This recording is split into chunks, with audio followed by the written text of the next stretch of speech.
Oke, begini Stas, kan dalam hadis tidak ada dalam hadis penggunaan kata Sayyidina ketika membaca salawat itu kan tidak ada. Terus bagaimana nih itu yang pakai kata Sayyidina? Wah, melanggar itu atau bagaimana? oh tidak, tidak. Penggunaan kata Sayyidina itu sebagai bentuk ta'zim, penghormatan kepada Nabi. Ya, jadi itu bukan bid'ah. Ya, menambah Sayyidina itu bukan persoalan menambah-nambah dalil tentang salawat. Tidak, itu bentuk ta'zim kita kepada Nabi. Ya, seperti kita panggil orang-orang biasa saja, seperti dia karena ilmunya mendapat ijazah menjadi doktor, profesor, ya. Akhirnya kita panggil tuang guru, profesor, doktor, manusia biasa kita hargai. Kenapa Nabi tidak bisa kita takzimi? Nah, kata Sayyidina itu adalah bentuk penghargaan kita kepada Nabi. Sayyidina itu adalah kata yang mulia, ya, yang terhormat. Disebutlah Sayyidina Muhammad, yang kita muliakan adalah Muhammad. Begitu, kan katakanlah di hadis Nabi kan segala perkataan, perbuatan dan takririyah kan dalam perbuatannya ini kan berdasarkan dari hadis juga kan tidak ada dasarnya. Misalnya kita tidak menemukan praktik di zaman sahabat. Problemnya bagaimana? Gini Ustaz. Itu dalil, tentu kita memahami ada namanya dalil qauliyah, ada namanya dalil fi'liyah. Dari Nabi. Ya, ada takririyah.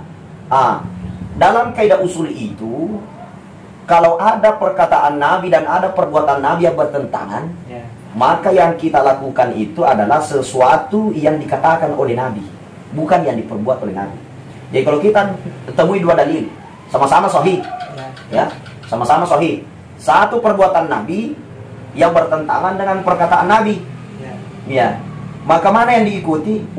Jumhur ulama mengatakan yang diikuti adalah perkataan Nabi, bukan perbuatan Nabi, ya, toh? Contoh, Nabi SAW menikah sampai 9 orang, bahkan ada yang mengatakan 11, ya, sasa. Akan tetapi secara qauliyah Al-Quran 4 orang bagi umatnya Nabi. 2, Nabi SAW secara fi'liyah, secara perbuatan, Nabi itu sholatnya menjadikan sholat lail itu wajib. Tapi untuk umatnya, maujubun alayya, mandubun alaikum, wajib bagi saya, sunnah bagi kalian. Berarti ada perbuatan Nabi wajib baginya, tapi sunnah bagi kita. Berarti begitu. Begini, dengar dulu. Seperti juga Nabi SAW melaksanakan sholat 5 waktu itu di umur di atas 40 tahun. Karena nanti Nabi itu Isra Mi'raj di atas 40 tahun umurnya. Ya. Tapi di dalam qauliyah Nabi menyuruh wajib sholat di umur 17 tahun. Kalau tidak sholat, pukul. Qauliyah Nabi bertentangan dengan apa yang dilakukan oleh Nabi. Kalau mau ikut perbuatan Nabi, nanti kau boleh sholat umur 40 tahun.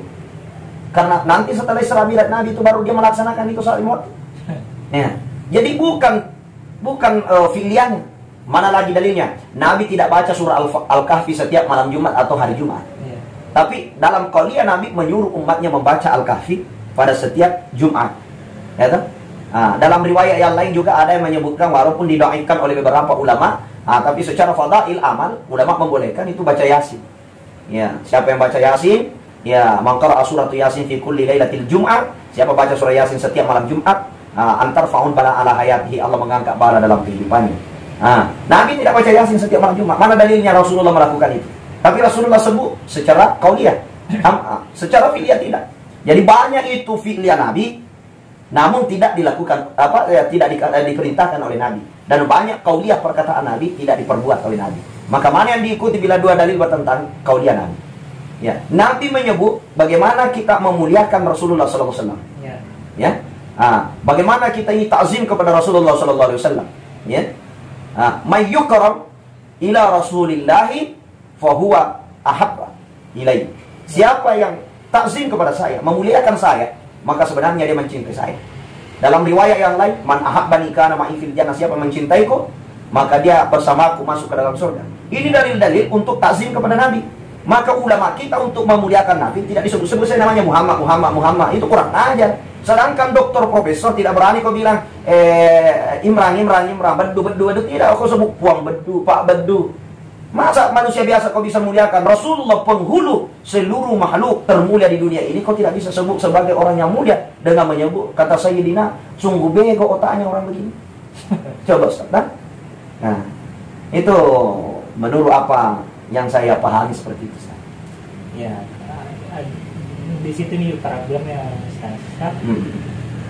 Belum lagi soal itu cium tangan.